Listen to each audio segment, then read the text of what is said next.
అభం శుభం తెలియని పసిబిడ్డ, ఇల్లు స్కూలు తప్ప వేరే ప్రపంచం కూడా పూర్తిగా తెలియదు ఆ బిడ్డకి. కానీ ఈరోజు ఆ బిడ్డ ఈ భూమి మీద లేడు. టీచర్ హోంవర్క్ చేయలేదన్న కారణంతో కొట్టగానే ఆ పిల్లవారు మరణించడం జరిగింది. అయితే ఇది ఒక్క సమస్య కాదు, ఇక్కడ చాలా చోట్ల చాలామంది పిల్లలు ఫిజికల్గా మెంటల్గా హెరాస్మెంట్కి గురవుతున్నారు. టీచర్ల కొట్టడం కానీ ఇలాంటివి అసలు నిజంగా కరెక్టేనా లేదా అన్నది ఇక్కడ ప్రజలను అడిగి తెలుసుకుందాం. అసలు ప్రజల అభిప్రాయం ఏంటన్నది వాళ్ళని అడుగుదాం. ఒక టీచర్గా ఒక స్టూడెంట్ ఏదో చిన్న మిస్టేక్ చేశాడనేసి ఆమె అంత కఠినంగా దారుణంగా చేయడం చాలా తప్పు. ఒకటి మెయిన్, ఆమె తల్లే కదా, తన బిడ్డలు ఉంటారు కదా. పిల్లలు తప్పు చేస్తే ఏం చేస్తాం? కొట్టేస్తామా? కొట్టకూడదు. వాడు హోంవర్క్ చేయలేదు, వాడు చెప్పు. చిన్న కుర్రాడు, 7 సంవత్సరాల కుర్రాడు. అలాంటప్పుడు చెప్పు, నీ బిడ్డడే కదా. కానీ ఆమంతా దీనిగా చర్య తీసుకోవడం అనేది చాలా తప్పు. కానీ మన పిల్లలకైనా ఒకవేళ కొట్టాలనే ఉద్దేశంతో సడన్గా అనుకోకుండా కొట్టే దెబ్బ ఈ గోప మీద తగిలిందనుకోండి, వాళ్ళు అన్కాన్షియస్ అయిపోతారు. కానీ అలాంటిది ఆమె ఆలోచించలేకపోయింది. Main thing ఆలోచించలేకపోయింది. ఆమె కొట్టే దెబ్బకి ఆయన స్పృహ వచ్చి పడిపోవడం, తర్వాత అది చాలా దారుణంగా వెళ్ళిపోయింది ఆయనకి. మళ్ళీ వాళ్ళు పేషెంట్స్ కూడా ఇన్ఫార్మ్ చేయకుండా డైరెక్ట్ హాస్పిటల్ తీసుకెళ్ళడం, ఇది మంచిది కాదని నా అభిప్రాయము.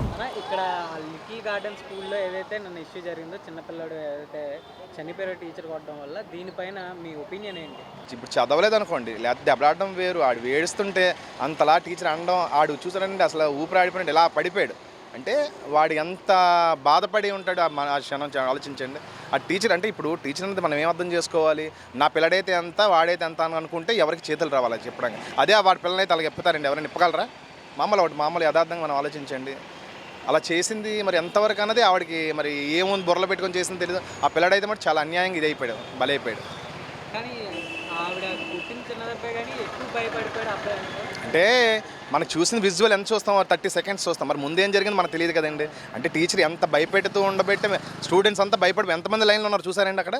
నెక్స్ట్ ఒకటి తర్వాత ఒకటి అడగడానికి రెడీగా ఉన్నారు. అంటే నెక్స్ట్ అమ్మ నేను అడుగుతాను. అలాగే అబ్బాయి ముందే 2-3 ఉండుంటారు. ఆడు ఎంత జడుచుకొని ఉంటాడు, అంత బెంగపడిపోయి భయపడిపోయాడు. అంత ఇప్పుడు చదవలేడు కాబట్టే స్కూల్కి పంపిస్తున్నాం. చదివేవాడు మన ఇంట్లో చదివించుకుంటాం కదా. ఆడు ఏదో చెందుతాడు. ఇప్పుడు వాడేం కలెక్టర్ అయిపోవాలని కాదు కదా, రేపు వెళ్ళిండోను. వాడు చదువుతున్నాడు, చిన్నదో పెద్ద చదువుతున్నాడు, శుభ్రంగా ఉండాలని చెప్పి అలా తల్లిదండ్రులు ఇంత అగాధం అయితే తల్లిదండ్రులకు తీరని లోటు ఎవరైనా తల్లిదండ్రులు లోటు తీర్చగలరండి? అది చెప్పండి బ్రదర్. ఆ యాక్ట్ 17 ఉంది, ఐడియా ఉంది మీకు అందరికీ. యాక్ట్ 17 అని పిల్లల కోసం పెట్టింది ప్రత్యేకించి యాక్ట్. దీనికోసం ఎలాగంటే ఇంప్లిమెంట్ చేయాలి. ఇప్పుడు చూడండి, ఇది 1 వే అని చెప్పినప్పుడు దిట్ సైడ్ వెళ్ళకూడదని ఉన్నప్పుడు బోర్డు అది పెడతాం. ఇప్పుడు క్లియర్గా స్టూడెంట్స్కి కానీ పిల్లలకు కానీ క్లియర్గా టీచర్స్కి స్ట్రిక్ట్ రూల్స్ ఇవ్వాలి. పిల్లలు కొట్టద్దు, చదవకపోతే ఆ తల్లిదండ్రులు పిలిచి చెప్పుకోమనండి. ఇప్పుడు ఏదైనా ఉంటే వీళ్ళేం చేసేదే ఉండదు కదండి. ఏదైనా సరే వాళ్ళ తల్లిదండ్రులు పిలిచి, అమ్మ మీ పిల్లలు చదవట్లేదు, పిల్లలు చదువుతున్నాయి, ఆ యాక్ట్ని ఇంప్లిమెంట్ చేసి నిజంగా పిల్లల మీద చేసుకోవడం కానీ, మెంటల్గా హెరాస్మెంట్ చేయడం కానీ, అది చాలా అన్యాయం అండి. ఇప్పుడు కాదు ఇప్పుడు మన పిల్లల్ని మనం తిట్టేసి మనం ఎంతో బాధపడి తర్వాత ముద్దులాడించుకుంటాం. ఈ యాక్ట్ని ఖచ్చితంగా ఇంప్లిమెంట్ చేయాలి. చాలా గట్టిగా నిర్ణయం తీసుకొని మళ్ళీ ఇలాంటి పరిస్థితి మళ్ళీ రిపీట్ అవ్వకూడదని చెప్పేసి అందరినీ కోరుకుంటున్నాం. ఇక్కడ మా పక్కనే లిటిల్ గార్డెన్ స్కూల్ ఉంది. నిన్న వార్తల్లో చూశాను. ఏంటంటే అసలు అభం శుభం తెలియని పసివాడు, ఒక 6 సంవత్సరాల పిల్లవాడిని మానసికంగా ఆ టీచర్ వేధించి ఇబ్బంది పెట్టడం వల్ల మానసికంగా కుంగిపోయి అబ్బాయి చనిపోవడానికి చాలా బాధాకరం. ఇలాంటి నిర్ణయాలు కఠినంగా ఈ టీచర్లపై సంబంధిత అధికారులు తక్షణమే కఠినమైన చర్యలు తీసుకోవాలని కోరుకుంటున్నాం.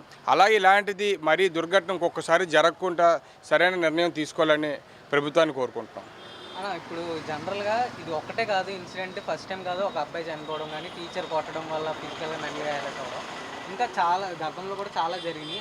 జనరల్గా మీ అభిప్రాయం ప్రకారం ఇది కరెక్ట్ అంటారా? ఇలా టీచర్లు ఇది కరెక్ట్ కాదు. ఏదైనా ప్రాబ్లం ఉంటే ఆ టీచర్లు వాళ్ళ తల్లిదండ్రులకు చెప్తే వాళ్ళు చెప్పాలి. కానీ ఈ టీచర్లు అనేసరికి చూడగానే ఒక రాక్షసుల్లా కనబడకూడదు. టీచర్లు అంటే ఒక సరస్వతి దేవిలా కనబడి ఒక చదువిచ్చే మనుషుల్లా దేవతలా కనబడాలి తప్ప ఏది ప్రాణాలు తీసే రాక్షసుల్లా కనబడకూడదు.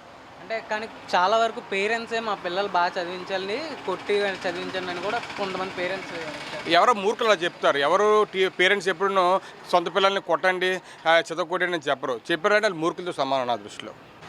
తక్షణమే ఆ లిటిల్ గార్డెన్ స్కూల్ మీద, ఆ యాజమాన్యం మీద, ఆ టీచర్ మీద సంబంధిత అధికారులు కఠినమైన శిక్ష నిర్వహించాలని కోరుకుంటున్నాం. నిన్న జరిగిన సంఘటన అయితే చాలా బాధాకరంగా ఉంది. అలాగే ఇంకే స్కూల్లో జరగకూడదని గట్టిగా యాక్షన్ తీసుకోమని కోరుకుంటున్నాను. రానున్న రోజుల్లో ఇంకా ఇలాగే జరుగుతుందని ఏమైనా అనిపిస్తుంది?